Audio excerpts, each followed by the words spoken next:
참 예수님 이승환 시몬 신부입니다.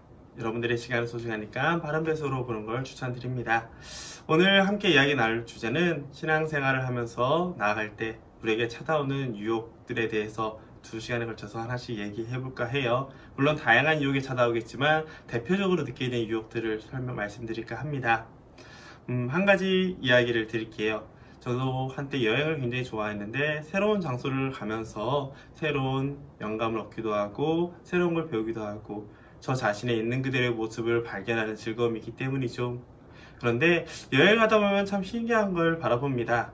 제가 봤을 때는 굉장히 불편해 보이는 제도 혹은 길인데도 불구하고 그 지역에 사는 사람들은 너무나 익숙하게 생각한다는 것이죠.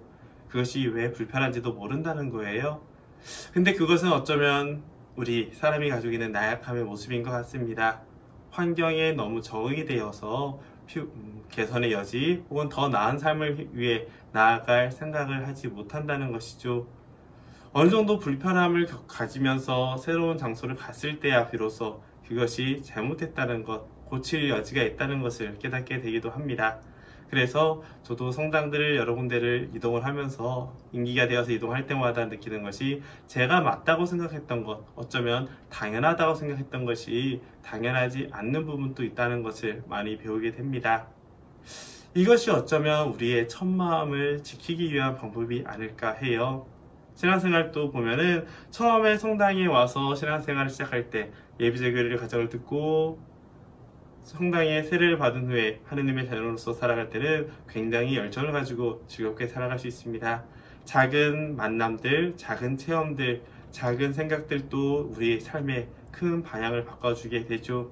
하지만 어느 순간 익숙해지고 적응되다 보면 그 새로움, 설렘은 사라지게 됩니다. 처음에 가졌던 열정은 이내 사그라들고 조금씩 성당에 대한 불만 혹은 신앙생활에 대한 아쉬움들이 보이게 되는 것이죠. 앞을 열심히 나갈 때는 목적지와 그런 아름다운 것들을 더 새로운 것들을 보게 되지만 잠깐 멈춰서 뒤를 돌아보면 이건 이랬어야 됐는데 저건 저러면 어떨까라는 후회와 아쉬움이 더 큰 것과도 마찬가지입니다. 그래서 열정이 사라진 다음에 불편함이 떠오르는 것 혹은 사람들에게 너무 많은 신경을 쓰면서 자꾸 내 위주의 마음을 보게 되는 것, 그런 유혹으로부터 어떻게 자신을 지킬 수 있을까요? 열심히 앞으로 나아가는 사람은 사실 그런 불편함을 생각할 겨를이 없습니다. 여러 가지 불만들도 물론 완벽한 세상은 아니니까요. 하지만 내가 추구하는 목적을 향해서 꾸준히 나아간다면 작은 불편들은 그렇게 큰 의미를 두지 않고 나아갈 수 있습니다. 하느님을 향해서 나아가는 신앙생활 중에 다른 사람들 혹은 다른 일들을 생각하다 보면 어느 순간 하느님을 잊게 되죠. 반대로 주변에 여러 가지 소음들이 들려오더라도 여러 가지 일들이 생긴다 하더라도 하느님을 향해 꾸준히 나아간다면 그런 것들은 나의 삶에 큰 의미가 없을 겁니다. 그래서 바쁘게 살고 열정적으로 살수록 오히려 내 영혼을 돌볼 수 있는 아이러니한 상황도 발생하죠. 물론 잠시 멈춰서 자신의 영혼을 돌보는 것도 굉장히 중요합니다. 자칫 방향성이 틀어진 열정은 내 영혼을 더 크게 유혹으로 빠지게 한다든지 악한 행동도 너무나 자연스럽게 할 수 있는 위험성이 있거든요. 그래서 이런 식으로 얘기를 하면 좋을 것 같아요. 내 열정이 사라졌을 때, 늘 반복되는 일상 안에서 머물게 되었을 때 우리의 첫 마음을 어떻게 지킬 수 있을까? 저는 2가지를 추천드리고 싶습니다. 여행을 하는 것처럼 개방성, 열린 마음을 두고 있는 설렘입니다. 여행에 대한 기대는 마주하는 불편함을 감내할 수 있도록 도와주는 것처럼 새로운 장소 혹은 잠시 다른 것을 바라보면서 내가 잊었던 익숙하지 않은 장소에 가거나 혹은 성지순례를 한다든지 그걸 통해서 내 마음을 다시 돌아보고 다시 나아갈 수 있는 힘을 얻는 것이죠. 익숙함을 벗어버리는 일을 한번 스스로 시도를 하는 겁니다. 2번째는 여행의 목적을 잊지 않는 겁니다. 저는 제 지갑에 서품을 받았을 때 처음에 생각했던 그 마음을, 첫 마음을 적어놨는데요. 물론 시간이 지나면서 해졌겠죠. 어느 정도 해지고 못 볼 때만큼 되니까 다시 손으로 써서 혹은 컴퓨터로 써서 뽑아서 지갑에 넣고 다니고 있습니다. 그것은 제가 사제 생활을 하면서 그 마음을 잊지 않으려고 하는 자세인데요. 여러분들의 신앙생활도 마찬가지일 거예요. 첫 마음을 지키기 위해서는 그것을 기록을 해놓거나 눈에 보이는 곳, 자주 사용하는 곳에 두었을 때 자꾸 기억을 할 수 있는 것이죠. 눈에 보이지 않으면 마음도 멀어진다고 하잖아요. 너무나 자연스럽게 내가 그 첫 마음을 잊어버릴 수 있기 때문입니다.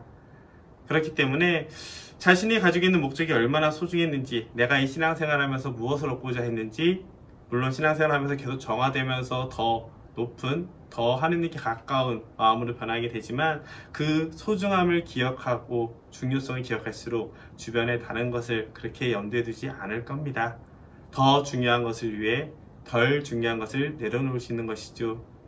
그렇기 때문에 우리 신앙생활의 여정을 걸어가면서 얻는 유혹 중에서 가장 무섭고 가장 천천히 가장 쉽게 빠질 수 있는 유혹인 열정, 첫 마음을 잊을 때는 두 가지만 기억하면 좋을 것 같습니다.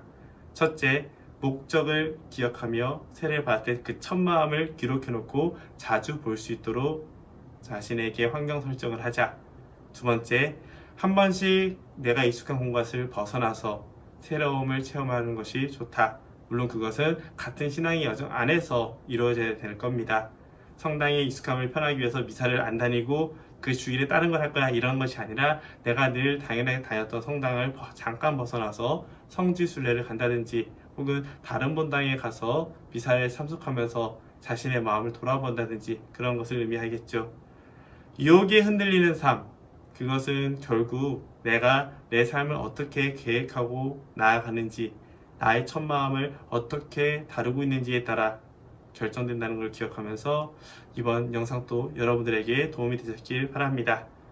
덧붙여서 한 가지 더 말씀을 드리면요, 첫 마음을 잊는 것은 누구나 쉬운 거예요. 누구나 자연스러운 겁니다. 그렇기 때문에 누가 첫 마음을 잊었다 하더라도 그것을 비난하거나 공격하기보다는 그 사람의 마음이 다시 그 첫 마음을 기억할 수 있도록 이끌어주는 것이 더 좋을 겁니다. 그리고 예를 들어 단체 활동을 할 때에도 단체가 처음에 생겼던 그 목적이 아니라 주로 사람들의 관계에만 너무 집중하게 된다면 자칫 다른 사람을 받아들이지 못하거나 신앙이 아닌 인간관계가 중심이 돼서 쉽게 갈등이 생길 수 있거든요. 그럴 때는 잠시 활동들을 멈추고, 그러니까 개개인의 활동을 멈춘 게 아니라 단체 안에서 했던 여러 가지 행사들과 흐름들을 잠깐 멈추고 처음에 가장 기본적인 자세만 집중을 하는 것도 한 가지 방법일 겁니다. 첫 마음만 잘 간직하고 가더라도 우리 신앙생활의 목적지는 흔들리지 않을 거예요. 그리고 마지막으로 하나 더 말씀드리면은 한 일주일 간격으로 우리가 보통 자기계발을 할 때 자신의 삶을 어떻게 보내는지 적어 놓잖아요. 실제 내가 기도생활, 신앙생활을 어떻게 하고 있는지, 혹은 미사를 다니면서 성당을 다니면서 내 감정의 흐름이나 나의 변화가 어땠는지 주기적으로 체크하는 것도 굉장히 큰 도움이 됩니다. 그러기 위해서 양심성찰하는 방법도 좋겠고요, 고해성사를 자주 드리는 것도, 정기적으로 드리는 것도 좋답니다. 자, 이런 덧붙이는 말 또 여러분들에게 도움이 되길 바랍니다. 오늘도 감사합니다.